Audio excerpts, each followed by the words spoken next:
I bought 50 acres to escape the HOA. Here's how my locked gate stopped Karen's relentless attacks.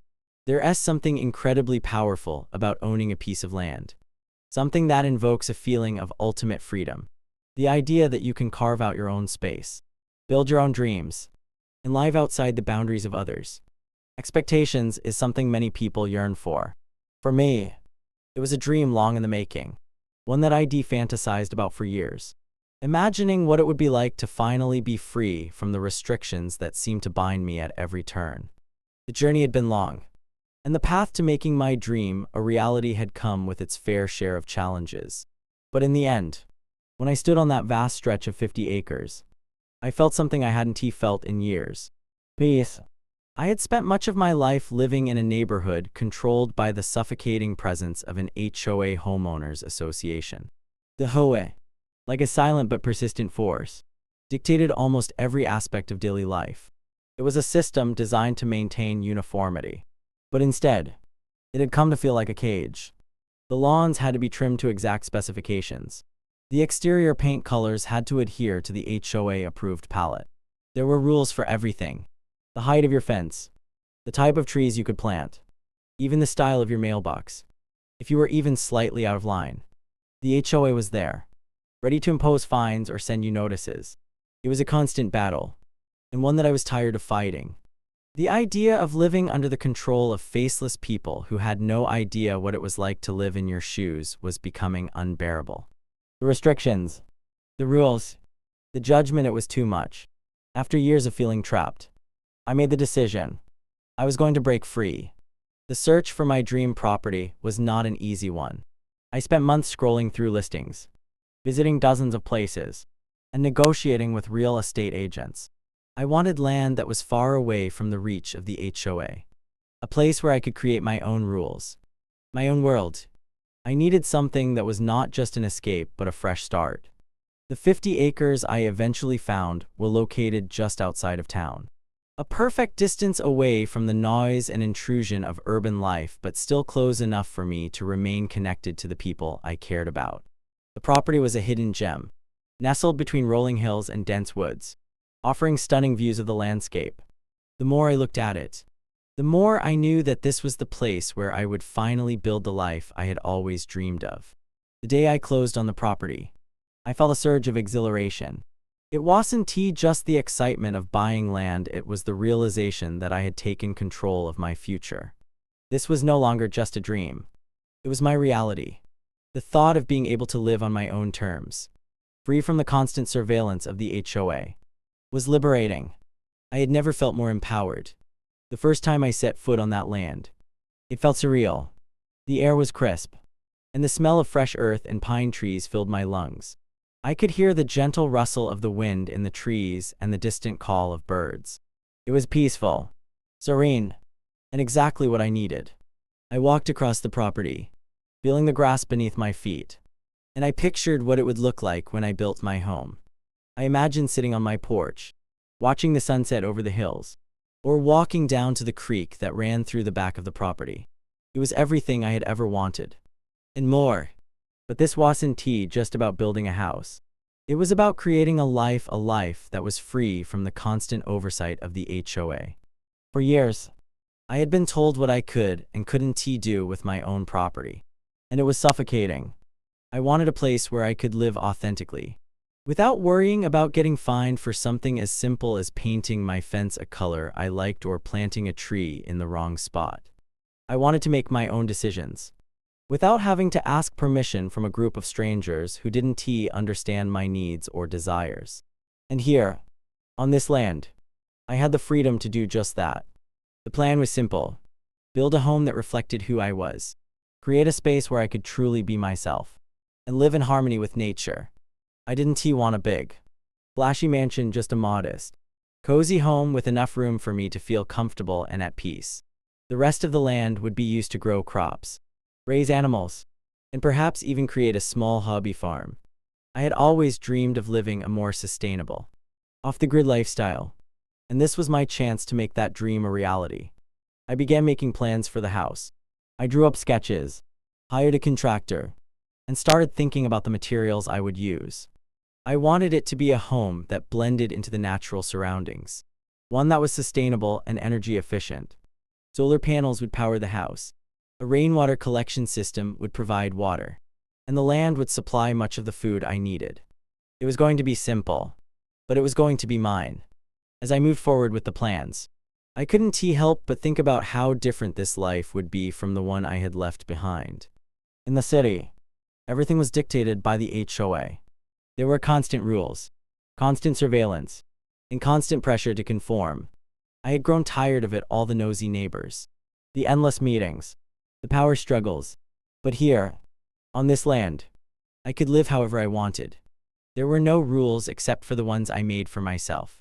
I started imagining all the possibilities. No more worrying about what color my house was painted. No more debates over whether my fence was too high. No more pressure to keep my lawn in perfect condition at all times. I would plant trees wherever I wanted, put up a shed without needing approval, and maybe even build a small barn for animals. The thought of it was liberating, and I couldn't wait to get started. But there was still a part of me that worried.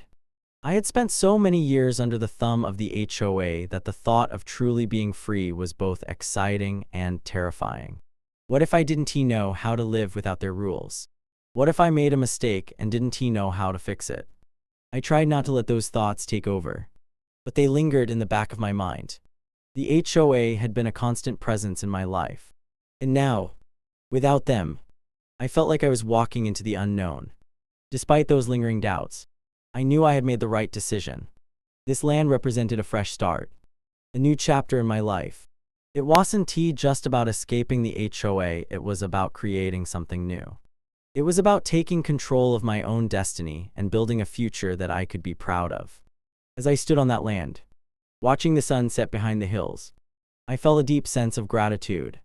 This was my land, my sanctuary, and no one could take that away from me.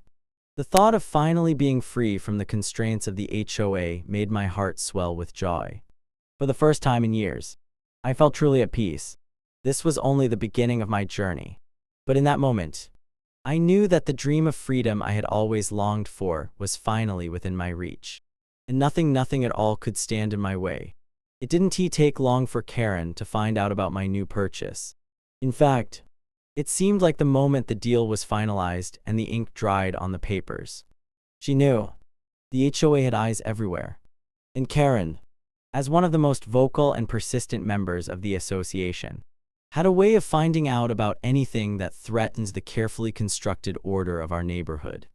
I had expected resistance, sure, but nothing could have prepared me for the whirlwind of frustration that Karen would bring to my doorstep. At first, it was just whispers, murmurs from the other residents, as though they too had been waiting for this confrontation. People in the neighborhood had known me for years. I had been one of those residents who adhered to the rules, kept my lawn manicured, my fence within the specified height, and my garbage bins tucked away just so. I never rocked the boat until I decided to leave it behind completely. My decision to buy the 50 acres of land outside the HOA jurisdiction was a bold move.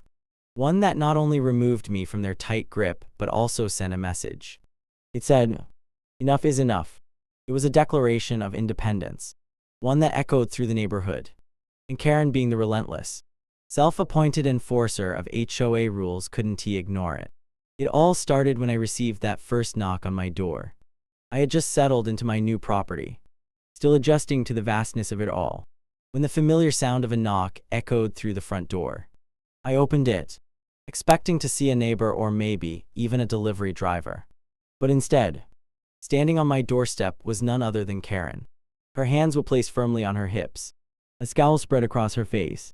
I hadn't seen her since the days when she was constantly attending HOA meetings, where she often spoke in a voice so authoritative that it was hard not to notice her presence. But this was different. There was no meeting, no agenda. It was just her. And that was when I knew I was in for a fight. I see you've decided to buy land outside the HOA, Karen said, her voice dripping with disdain, as if my decision to purchase the land was an affront to everything she stood for. I nodded, trying to stay calm, but I could feel my pulse quicken. This wasn't going to be a friendly conversation. It asked none of your business, I replied. keeping my voice steady. This land is mine now. There's nothing you or the HOA can do about it. Her eyes narrowed, and I could see the wheels turning in her mind. Karen was never one to back down from a challenge, especially not one that involved what she considered to be the moral high ground, the preservation of HOA rules and regulations. To her, the HOA wasn't just a set of guidelines. It was the law, and anyone who dared to challenge that law was seen as a threat to the carefully constructed utopia she believed they had built. You know, it doesn't work like that, Karen said, her tone icy. You may have bought that land, but the HOA still has authority in this area. That means we have the right to ensure you follow the same standards as everyone else. And let me tell you, your little escape is not going to fly. I raised an eyebrow. I had heard her spout this rhetoric before in HOA meetings, but now it felt personal. She wasn't just defending rules, she was defending her control, the power, and she wasn't about to let go of it easily. I don't know what you think you're redoing, I said, taking a deep breath, but I am outside the HOA's jurisdiction now. I don't answer to you or anyone else in that association. You have no say in what happens on this land. Karen didn't even flinch. Instead, she stepped closer, her voice getting sharper. I am going to make sure you understand the consequences of this decision. You may think you're free, but you're not. There are laws, and you're not above them. For a moment, I stood there, feeling a wave of anger rise in me. This wasn't about rules anymore. This was about Karen's need to control everything around her. It was about her inability to accept that someone might choose a different path, one that didn't align with her vision of the world. I could see it in her eyes. The frustration, the bitterness of someone who couldn't stand the idea that someone might dare to break away from the fold. But there was no turning back for me. I had made my decision, and I wasn't going to let her or anyone dictate my life any longer. Karen, you can tell me what to do, I said firmly. This is my land, and if you don't like it, that's your problem. Her expression darkened. You'll regret this, she spat. I'll make sure of it. And with that, she turned and walked away, leaving me standing there on my doorstep, the weight of the encounter settling over me. It wasn't just an argument, it was a declaration of war. I knew it wouldn't end there. Karen wasn't the type to just walk away and let things go. She would come back, and she would try everything in her power to make me regret my decision. True to her word, it wasn't long before Karen began her campaign to reclaim what she believed was rightfully the HOA's. She began by showing up at my property unannounced, knocking on the door with a fake smile plastered across her face. She brought up the most trivial things, trying to find faults, small, petty things that could be used to force me to follow HOA guidelines. My grass was an inch too high in one spot. A tree I had planted was in the wrong place. It was ridiculous, but it didn't stop her from showing up repeatedly, demanding that I take action. One day, she even tried to accuse me of violating some obscure zoning laws, claiming that I needed an additional permit to build anything on the land, even though there were no such requirements outside the HOA's jurisdiction. She went as far as contacting the local authorities, hoping to get them involved. When the sheriff showed up at my door, I knew Karen had escalated things to the point where she wasn't just trying to make my life difficult, she was trying to destroy it. But the authorities quickly saw through Karen's lies. I had every right to live on the land and to build as I saw fit. The sheriff, after some brief questioning, assured me that I had done nothing wrong. But Karen didn't take defeat well. She was not the type to just accept that her plan had failed. Instead, she continued to escalate her tactics, this time enlisting other members of the HOA to help her. She organized a meeting of the HOA board and tried to convince them to take legal action against me. She wanted them to file a lawsuit to force me to comply with their rules, to make me pay for trying to live outside the HOA's control. But what she didn't understand was that I wasn't the same person I had been when I first moved into the neighborhood years ago.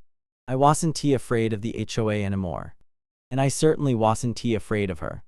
In fact, her attempts to intimidate me only made me more resolute. Each time she showed up at my property or sent another threatening letter, I became more determined to stand my ground. I knew I had made the right decision by leaving the HOA behind. It wasn't just about the land. It was about my right to live the way I chose, free from the constant surveillance and judgment of people like Karen. But I also knew this wouldn't be the last time I saw her. Karen was relentless, and as long as she had any power within the HOA, she would continue to fight to control me and my land. I wasn't just fighting for my property. I was fighting for my freedom. And I wasn't going to let anyone, least of all Karen, take that away from me. The decision to install the locked gate was not made lightly. It was the physical manifestation of my desire to protect my new life, my newfound freedom, from the unrelenting reach of Karen and the HOA. I had thought about it for days, carefully weighing the consequences, imagining how she would react. But when it came down to it, there was no choice. I needed that gate, not just for security, but as a symbol and undeniable barrier that would clearly state that my land, my property, was off limits to anyone who thought they could control it, especially Karen. When I finally had it installed, I stood at the front of the property, staring at the sleek, black wrought iron gates that now separated me from the outside world. It wasn't just a fence or a simple barrier. It was a message, clear and powerful. This is mine. You cannot cross without my permission. The gate itself stood tall and unyielding, its imposing presence a constant reminder of the freedom I had fought so hard to secure. The first time Karen saw the gate, I could almost hear her blood boil from where I stood inside my house. She was standing across the street, hands on her hips, eyes narrowed, her usual scowl plastered across her face. For a moment, I wondered if she would actually come over and knock, as she often did, or if she would simply stew in her anger from a distance.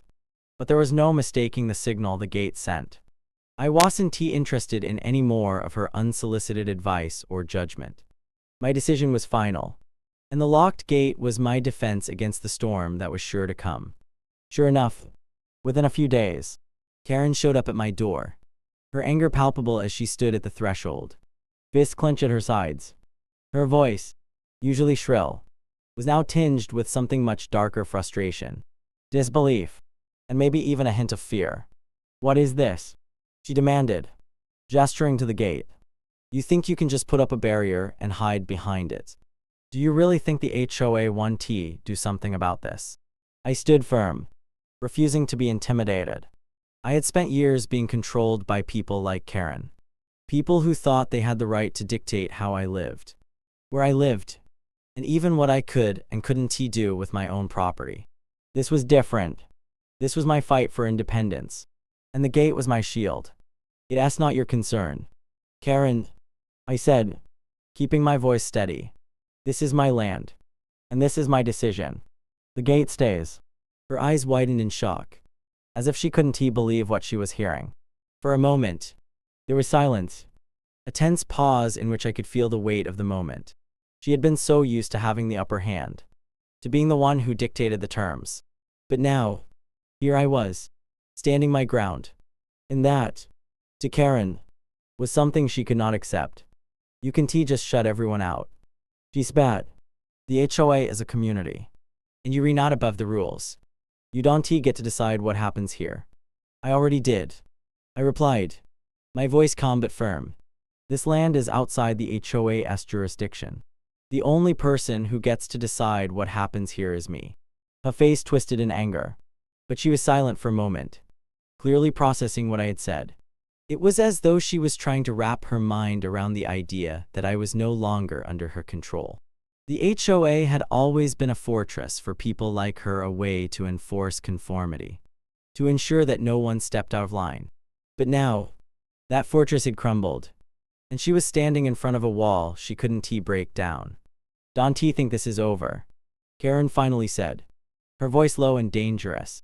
"You may have put up your gates, but you can hide behind it forever. The HOA will take action, and when they do, you'll regret ever stepping foot on this land." With that, she turned and walked away, but I could see the determination in her eyes. I knew this wasn't the end of it. In fact, I had the sinking feeling that this was just the beginning. Days passed, and Karen's threats grew more frequent. She started showing up at my property at all hours of the day, walking around the gate, scrutinizing every inch of the land, looking for any possible way to report me. I could feel her watching me from the street as I worked on the house, the unsettling sensation of her eyes boring into me from behind the fence. It was like she was a predator, waiting for the perfect moment to strike. And strike she did. One afternoon, I received a letter from the HOA. It was a formal notice, threatening me with fines and possible legal action for violating the rules of the neighborhood. The letter stated that, by building a locked gate, I had created a barrier that was not approved by the association and that I was in violation of their regulations. It was laughable. The letter was filled with the same empty threats that Karen had made in person, but it still rattled me. I had expected something like this, but seeing it in writing made it feel real, more official. I didn't waste time responding. Instead, I contacted my lawyer, who quickly reassured me that the HOA had no legal grounds to pursue any action against me. The land I had purchased was outside their jurisdiction, and the locked gate was my right as the property owner. But the letter from the HOA wasn't just a bureaucratic annoyance, it was a signal that Karen was escalating the conflict, pushing harder to get me to conform, to submit to her authority. Karen didn't stop at legal threats. She began spreading rumors about me in the neighborhood, telling anyone who would listen that I was an outsider who didn't belong in the community. She painted me as a troublemaker, someone who didn't respect the traditions of the neighborhood. It was a smear campaign, and it was working. Slowly, neighbors who had once been friendly began to avoid me, their smiles fading when I passed by. I knew that Karen's influence over the HOA and over the neighborhood was powerful, but I hadn't anticipated just how far she would go to turn the entire community against me. Each time I received one of her letters, or saw her standing by my gate, eyes narrowed with contempt. I felt the pressure mounting, but I refused to back down. The locked gate wasn't just a physical barrier. It was a line in the sand. A statement that I would not let anyone, least of all Karen, dictate how I lived my life. I had made the choice to buy the land, to take control of my own future, and I wasn't about to let anyone take that from me. One evening, as the sun was setting and the soft hum of the evening breeze filled the air, I stood in front of the gate, my hand resting lightly on the cold metal. It was a reminder of what I had built, what I had fought for, and what I was willing to protect. Karen might try to break me, but she would not succeed. I had made my choice, and I would stand by it, no matter what it took. The tension between Karen and me continued to rise, each encounter more charged than the last. But with every threat, every attempt to undermine me, I only grew more resolute. I wasn't going to let her or the HOA dictate my life anymore. The locked gate stood as a symbol of my defiance, a testament to the fact that sometimes you have to lock the door in order to protect what's yours. I knew that the moment I installed that gate, I had crossed a line. It wasn't just a gate. It was a declaration, and with every step I took to secure my land, it seemed like Karen and the HOA were only gearing up for a bigger fight. What I had hoped would be a peaceful retreat and escape from the control of the Homeowners Association was quickly turning into a battleground. I had left the HOA behind, but I hadn't anticipated how much they would resist. It started subtly enough. After Karen's initial confrontation, I received a few more passive-aggressive comments from neighbors, but nothing that directly affected me. But as the weeks passed, it became clear that this was far from over. Karen wasn't just upset about my locked gate. It wasn't about the gate at all. The gate, to her, represented a challenge, one that she couldn't simply let slide. It was about the HOA's authority, their ability to control every inch of land and every person in the neighborhood. And I had taken that authority from them. I had stepped out of line, and in Karen's eyes, that could not go unpunished. I didn't have to wait long for the first official action to come. One afternoon, I came home from the hardware store, expecting nothing more than a quiet evening working on the house. But when I pulled up to the driveway, I saw a notice taped to the front door. It was from the HOA. My heart sank. I knew immediately what this was. This was the first formal strike, the beginning of the HOA's retaliation. The letter was filled with legal jargon, outlining my alleged violations of HOA guidelines and demanding that I remove the locked gate within 14 days or face fines. The tone was cold, formal, and aggressive. They weren't just asking me to comply, they were threatening me with legal action, with the possibility of escalating the issue to the courts if I didn't take the gate down.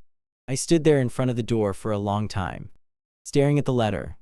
It was exactly what I had expected, but seeing it in writing made the whole thing feel real. The HOA wasn't going to let me go without a fight. They weren't going to let me simply walk away from their control. They would do everything in their power to make me regret buying this property. But I wasn't about to back down. Not now. Not after everything I had been through to get to this point. The next day, Karen showed up again, this time with a smug smile on her face, as if she had won a victory. She had probably had a hand in drafting that letter, or at least had been the one to deliver it to my door. She stood on the edge of the property, arms crossed, eyes gleaming with a mix of satisfaction and superiority. "I see you got our little letter," she said, her voice dripping with condescension. "You know, it's not too late to make things right. You can still remove that gate and avoid the fines. But if you want to keep fighting this, I am more than happy to let the HOA take it further." I didn't answer her right away. I knew she was trying to provoke me, trying to get me to react with frustration or fear. But I wasn't going to let her see that she had gotten to me. Instead, I simply looked at her, maintaining a calm exterior, and said, "The gate stays. Karen, you can bully me into taking it down, and I am not going to be intimidated by your threats. The HOA has no legal right to make demands on my property anymore. I am done answering to you." Her face twisted in anger, the mask of superiority falling away for a moment. She took a step closer, her eyes narrowing. "You have no idea what you're up against," she hissed. "You think you can just ignore the HOA and get away with it. You think that because you're out here on this piece of land, you're safe. You're wrong. The HOA's reach doesn't end at your gate. And we'll make sure you understand that.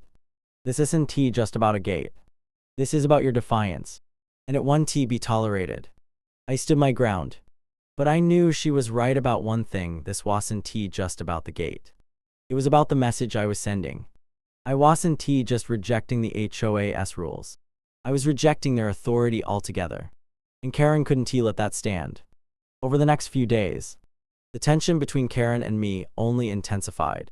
She wasn't content with sending letters or making threats. She had already gone to the next step. She was rallying the HOA board, trying to turn the whole association against me. I started hearing more whispers around the neighborhood.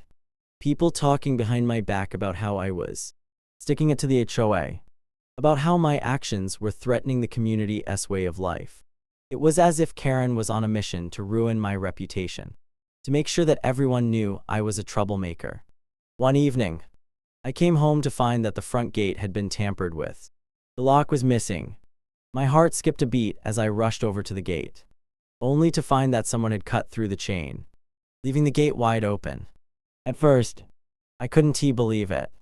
Had someone come onto my property to sabotage it? I looked around, but there was no sign of anyone. No footprints, no vehicles. It was as though the gate had been opened by a ghost. But I knew, deep down, who was responsible. It had to be Karen. No one else in the neighborhood would have had the audacity to do something like that. I called the police, who took a report but didn't seem to think it was a serious issue. They told me that it was probably just a prank, something that wasn't worth pursuing. But I knew this was more than a prank. This was Karen sending a message. She wanted to remind me that she was still in control, that she would stop at nothing to break me down. I decided to fix the gate immediately. I went to the hardware store, bought a new lock, and spent the rest of the evening repairing the damage. As I worked, I thought about what Karen had said. She was right about one thing: I couldn't just sit back and wait for the HOA to come after me. If I wanted to keep my freedom, I would have to fight for it. I couldn't let Karen win.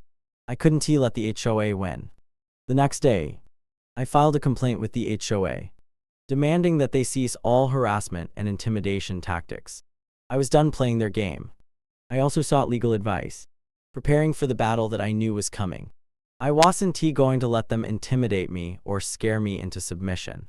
If the HOA wanted to take me to court, I was ready for that fight. But I wasn't going to let them have the satisfaction of knowing they had gotten to me. As the weeks passed, the conflict between Karen and me continued to escalate. She became more vocal, more aggressive in her attempts to get me to comply. But I stood firm. The locked gate wasn't just a physical barrier. It was a symbol of my resolve. I had made my decision, and I wasn't going to back down.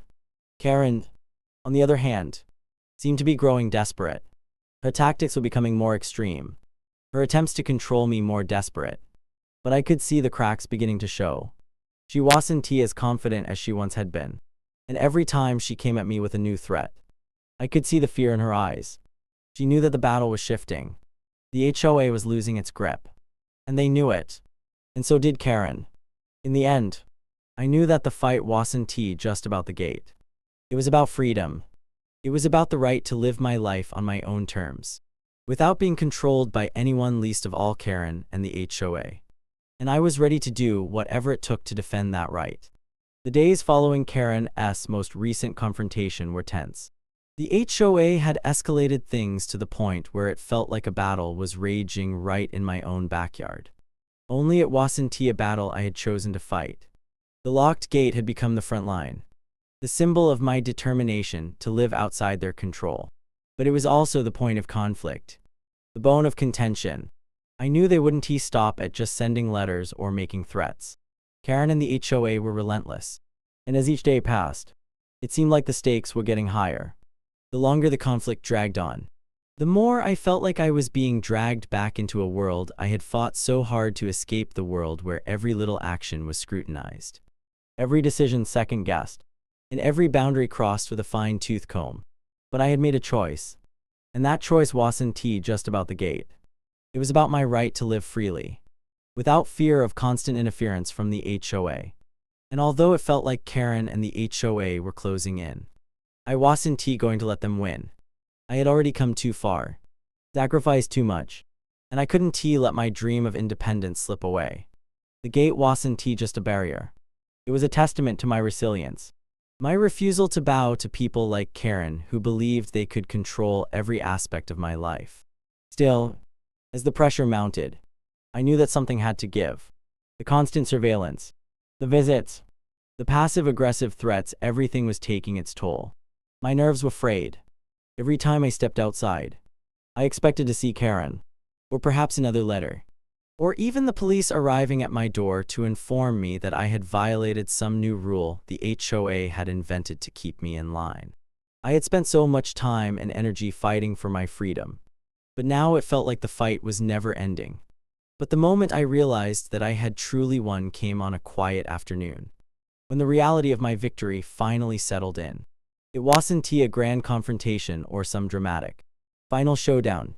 Instead, it came in the form of a quiet, unassuming letter from the HOA. It wasn't a threat. It wasn't an accusation. It wasn't even a request. It was simply a statement that there would be no further action against me regarding the gate. At first, I couldn't believe it. My hands trembled slightly as I unfolded the letter, expecting it to be yet another demand, yet another battle to fight. But instead, it was a simple acknowledgement. The HOA had given up. They had conceded defeat. After careful consideration, the Homeowners Association has decided to no longer pursue action against the property at address. The letter read, "No further action will be taken regarding the locked gate at this time. We ask that you continue to comply with local zoning laws and maintain communication with our office regarding any future projects or concerns." It was a victory, a quiet one, but a victory nonetheless. For the first time in what felt like forever, I felt a sense of relief wash over me. The battle was over. Karen and the HOA had fought tooth and nail to regain control over my property, to make me adhere to their rules and their way of life. But in the end, they had failed. I had won. The locked gate had done exactly what I had intended it to do. It had kept them out, but it had done more than that. It had been a line in the sand, a symbol of my refusal to be controlled, a boundary I had drawn that would not be crossed. And in doing so, It had protected not just my property, but my peace of mind. Of course, Karen didn't take this defeat well. Even though the HOA had officially backed off, I knew she wouldn't just accept it and move on. She wasn't the type to quit. The day after I received the letter, Karen appeared at my doorstep once again. Her face was red, her eyes flashing with fury. "You think this is over?" she demanded. "You think just because the HOA has backed off that you've won?" I took a deep breath, knowing this moment was inevitable. I had seen her frustrated before, but this time, it was different. This wasn't just about a locked gate anymore. This was personal. "Karen," I said calmly, "it is over. The HOA has made their decision, and there's nothing more to discuss. I am not interested in fighting anymore. I've won. You've lost. It's time to move on." Her face contorted in anger as she shook her head. But there was something different about her this time. There was no more certainty in her movements, no more confidence in her voice. She was no longer the enforcer of the HOA's will, no longer the person who could dictate what others did with their property. The reality was that she had been defeated. "You think you've won, but you haven't." Karen spat. "You may have gotten the HOA to back off, but you'll always be an outsider here. You'll always be someone who doesn't belong." I held her gaze, my voice unwavering. "Maybe I am an outsider in your eyes, but I am exactly where I belong. I've made my decision, Karen, and I am not going back. I have my land, my freedom, and no one, not you, not the HOA, can take that away from me." Karen didn't say anything else. She turned and walked away. Her shoulders slumped, her defeat clear. It was the last time I would see her like that. The last time she would ever challenge me again. After that day, things began to settle down. The HOA no longer contacted me, and Karen no longer made her daily visits to my property. It was as if they had finally accepted that they could no longer control me, no longer intimidate me into submission. The locked gate had done its job. It had not only kept out physical intruders, but had also kept out the mental and emotional toll that Karen and the HOA had put on me for so long. I spent the next few months focusing on what truly mattered, building my life on my own terms. I worked on the house, planted my garden, and began to settle into the rhythm of the land. It wasn't just about escaping the HOA anymore. It was about creating something real, something lasting. The land became my sanctuary, a place where I could breathe freely, where I could let go of the weight of the past and focus on the future. Looking back, I realized that the locked gate had been more than just a physical barrier. It had been the turning point in my life. It had represented the moment when I decided that I was no longer going to let others dictate my path. It was a symbol of my defiance, my strength, and my unwavering belief that I had the right to live my life on my own terms. And as I stood at the gate, watching the sun set over the horizon, I knew that the battle with Karen and the HOA was over. They had tried to break me, but they hadn't succeeded. The gate, now a permanent fixture at the entrance to my property, stood as a quiet reminder of everything I had fought for. I had fought for my freedom. I had fought for my peace. And in the end, I had won. If you enjoyed this, don't forget to hit that subscribe button and join the journey. More epic stories coming your way.